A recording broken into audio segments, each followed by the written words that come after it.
We got a really good question in one of our previous videos that was so good it was video worthy. I'm going to read it just to make sure I get this right. So, how will we sell when gold reaches $10,000 or $15,000 or higher? Mom and pop bullion dealers won't be able to afford to buy at those prices, right? They will run out of capital extremely fast, right? Every time the price of precious metals spikes up, many quit buying silver. I feel totally hosed. Feel like I should have bought GLD instead. Would never be a liquidation problem. All right, let's talk about that. So, in this case, there seems to be a fear in the back of the mind that there's been a conviction that millions of Americans will ask a very specific question. Not why is gold going to $10,000 or $15,000? Not what does that say about the dollar? Not what broke. No, the question is, will I be able to sell? And so that's a revealing question. Because if gold is at $10,000 or $15,000 an ounce, something profound has happened to the monetary system of the U.S. or worldwide. That it doesn't occur because of prosperity. It happens because trust has collapsed. And conditions are aligning in such a way, we might be in that situation really soon. And if trust does collapse and liquidity doesn't disappear, what does it do? Simply changes form. And let's start with that fear. If you're picturing a local coin shop, the same mom and pop bullion dealer who today buys your American Eagles at spot minus 50, you walk in, gold is now $12,000 an ounce. You've got 10 ounces. That's $120,000. So you're thinking, there's no way this guy sitting behind this counter with the buzzer that had to buzz me in to get through the locked door has $120,000 sitting in a drawer. He'll run out of capital in a day. He'll stop buying. I'll be stuck holding metal if I can't sell. It feels illogical. It's also not how markets work. First, dealers don't need to afford your gold. They don't warehouse your metal hoping it goes up. They hedge. When a bullion dealer buys your ounce at $12,000, they simultaneously offset that exposure through futures, wholesalers, refiners, or large liquidity pools. Their capital requirement is margin, not the full notational value. That is how they survive $200 gold, $2,000 gold, $5,000 gold, and in the future, $20,000 gold should it reach there. Higher prices don't kill liquidity, they attract it. Think about it. When prices go up, people line around the block, back like in the Hunt Brothers days, to sell their metals. So when prices spike, the real constraint isn't dealer capital, it's supply. Look at history. In 1980, when gold spiked under Jimmy Carter, coin shops didn't close because they couldn't buy. They closed because lines wrapped around the block of people trying to sell. Liquidity wasn't the issue. Emotional capitulation was. In 2011, when silver hit about $50, some dealers temporarily widened spreads or paused buying during extreme intraday volatility, not because they were broke, because price discovery was chaotic. And that's not the same thing as you'll never be able to sell, which was really the fear kind of in the back of that original question.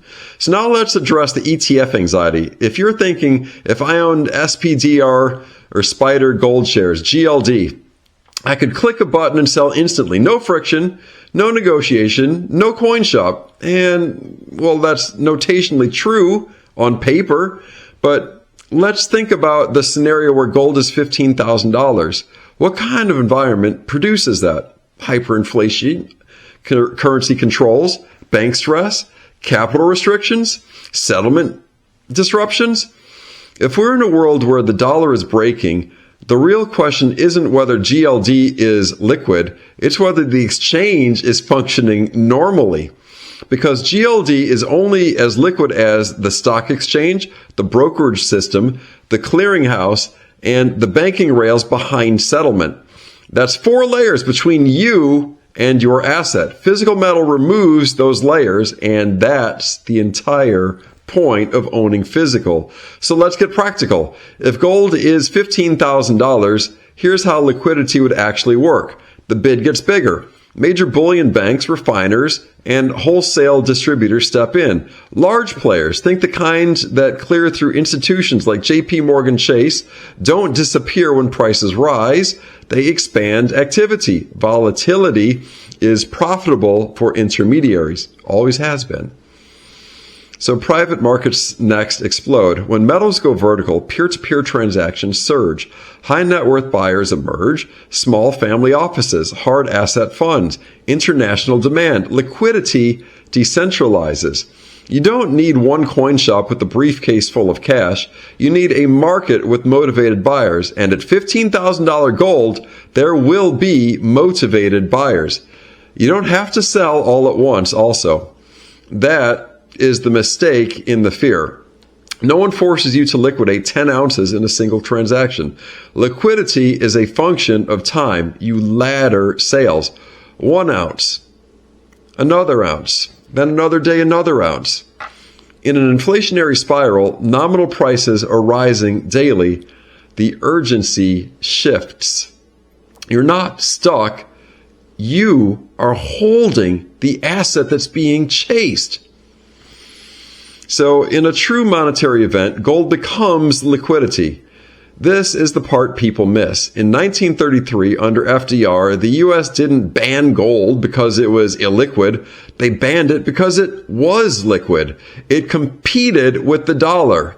In Argentina, in Venezuela, in Lebanon, when currencies crack, physical gold doesn't freeze, it circulates. The problem isn't in selling it. The problem becomes protecting it.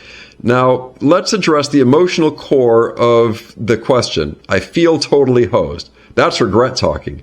That's the seductive appeal of digital ease. Click a button, instant exit, no friction. But frictionless systems fail spectacularly. Ask anyone who had funds frozen during broken halts or brokerage halts. Ask anyone who experienced capital controls overseas. Liquidity in calm times is not the same as liquidity in crisis times. Paper promises shine in stability. Tangible assets shine in instability. And here's the quiet truth. If gold is $15,000, your problem isn't liquidity. It's wealth preservation. At $15,000 gold, the purchasing power transfer from dollars into hard assets has already happened. You're not scrambling to sell. You're deciding whether to convert metal into land, into businesses, into productive real assets. That's not being hosed. That's optionality. Now, could spreads widen dramatically in a spike? Absolutely. Could some small coin shops temporarily stop quoting prices during chaos? Yes, probably. But that's not systemic illiquidity. That's volatility management, and that's a difference. Let me ask you something more uncomfortable. If gold is at $15,000, what do you think your bank's balance sheet looks like? What do you think treasury yields are doing? What does the bond market look like? Because if your fear is the coin shop won't have cash, you're focusing on the wrong counterparty. The real counterparty risk in that scenario is the financial system itself. Physical metal removes counterparty risk. That's its appeal. GLD introduces it. You're trading inconvenience for structural exposure. And here's the final piece. Liquidity follows price, always. If gold triples, institutional infrastructure expands to handle it. Vaulting expands. Wholesale networks expand. International arbitrage expands. Money flows towards volatility like oxygen toward fire. Dealers don't quit buying because prices are high. They quit quoting when volatility is so extreme they can't hedge fast enough. That's temporary. Markets reprice, spreads normalize, activity resumes. So the real question isn't how will I sell at $15,000? The real question is, what kind of world produces $15,000 gold, and what do I want to do in that world? What do I want to own? If you believe you're headed towards monetary instability, the asset without counterparty risk is the one asset designed for that environment. If you believe the system will function flawlessly forever, then digital claims are easier. But don't confuse convenience with safety, and don't confuse temporary volatility with permanent illiquidity. If gold reaches 10,000 or 15,000 or higher, you won't be the one begging for liquidity. You'll be holding it. Thank you for watching all the way to the end. As always, take care of yourselves and each other and build that stack.